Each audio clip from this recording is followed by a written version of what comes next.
Chapter 4 provides us an introduction to probability. This video will cover Section 1. In Section 1, we're going to focus on the 3 approaches to assessing probability. So let's start with some basic terms. Probability is the chance that an uncertain event will occur, the likelihood that something will occur. That probability is expressed as a proportion between 0 and 1. So if we're talking about flipping a coin, the probability of getting a heads is 0.5. Or we could talk about that as a percent. The probability of a head is 50%. We talked about experiment before. Remember, an experiment is just a process that produces outcomes for uncertain events. So when we talked about experiments before, I used the example of running a nightclub and you use a karaoke night to see if you can get more people in the door. That's an experiment. The sample space is the collection of all possible outcomes for that experiment. So in the example of a fair die, the die has 6 faces. Each of those individual faces is an outcome in our experiment. We roll the die and we can get 1 or 2 or 6. You get the idea. If we have a deck of cards, there are 52 cards in the deck. Each of those 52 cards is a possible outcome from that experiment. So one of the things we have to do is be able to carefully define the sample space. So we'll use an example here. Start off by defining your experiment.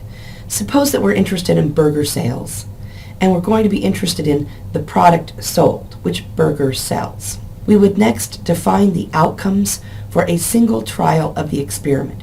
What are the individual outcomes that could occur? So let's suppose that there are only 3 kinds of burgers.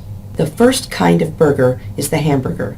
E1 is our notation for an individual outcome. E2, another possible outcome, is the cheeseburger. E3 is the bacon burger. So define the sample space. Suppose we're interested in talking about just a single burger sale. The sample space would be E1 or E2 or E3, which just means the person could buy a hamburger or a cheeseburger or a bacon burger.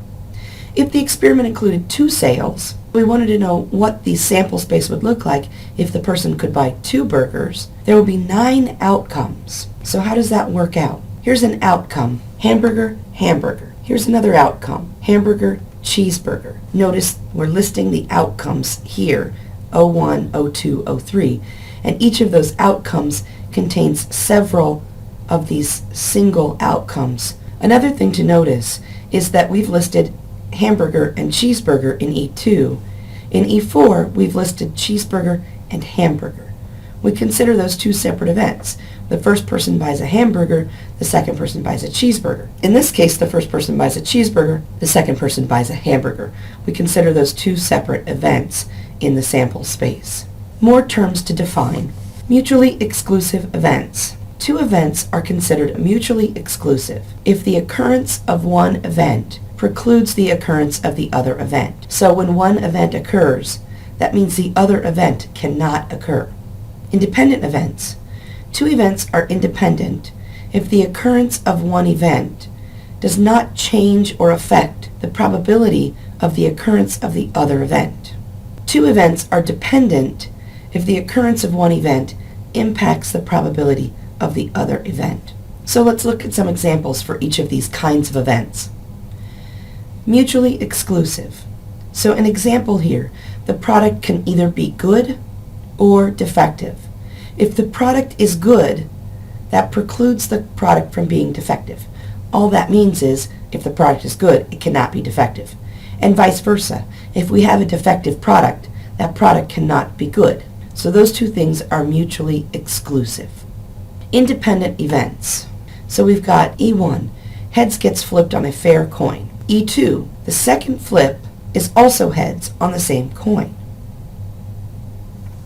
The result of the second flip does not depend on the result of the first flip. Dependent. E1 is rain is forecasted on the news.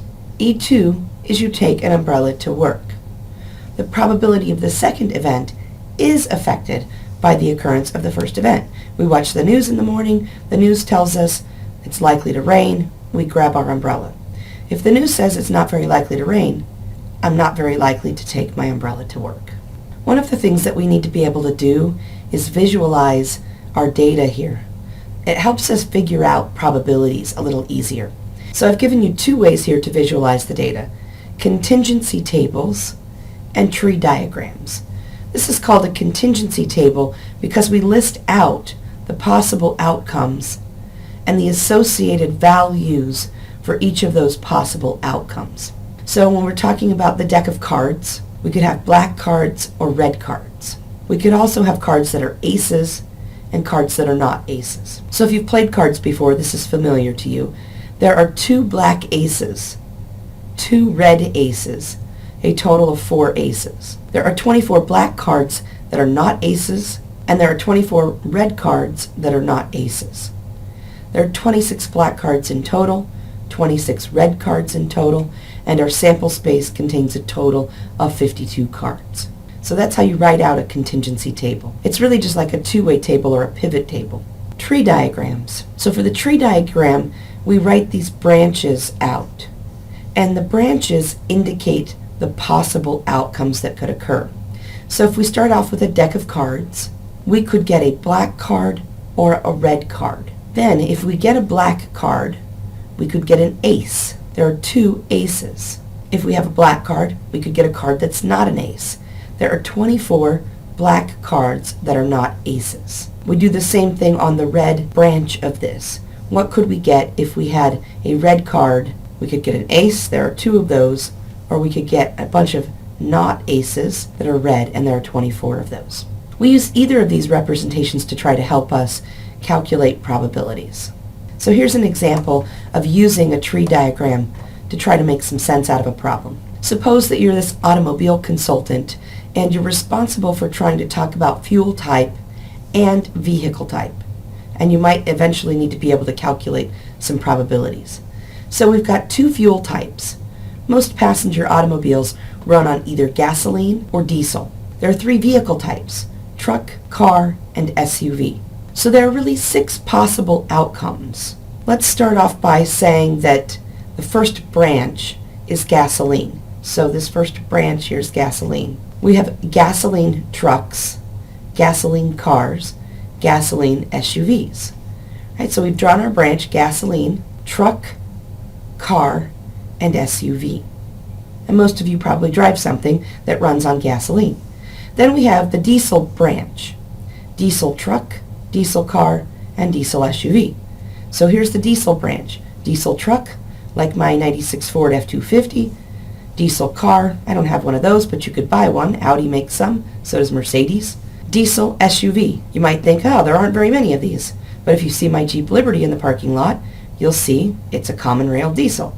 So we can talk about diesel SUVs. So determining probability, or really assigning probability to the different outcomes of an experiment.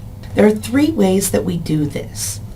The classical probability assessment. This method is based on the ratio of the number of ways an outcome or event of interest can occur to the number of ways that any outcome or event can occur when the individual events are assumed to be equally likely.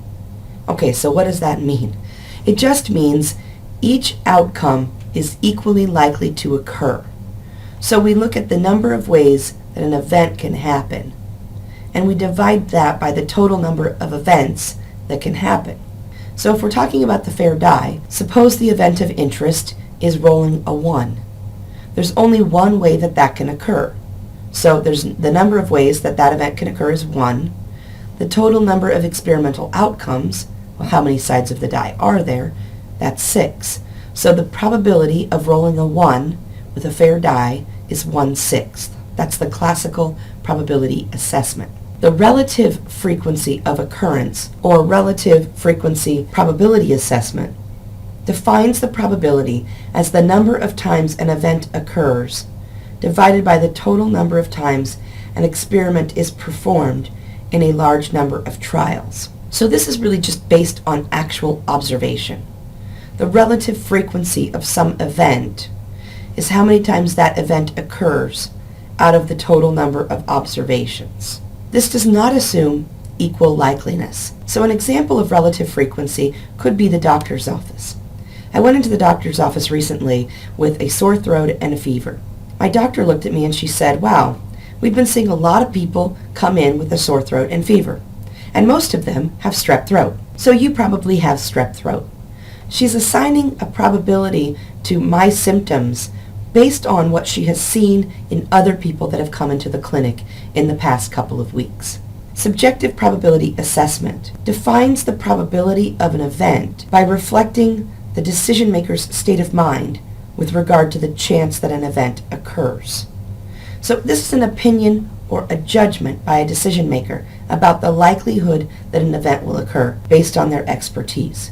You might think that that's the doctor, but in the case that I was talking about, she was actually looking at how many people had already come in and using that relative frequency to determine my likelihood of being sick. This just means that the person uses their opinion on the likelihood of an event happening. And it's really very approximate as to what would happen in the future when this person is making this decision.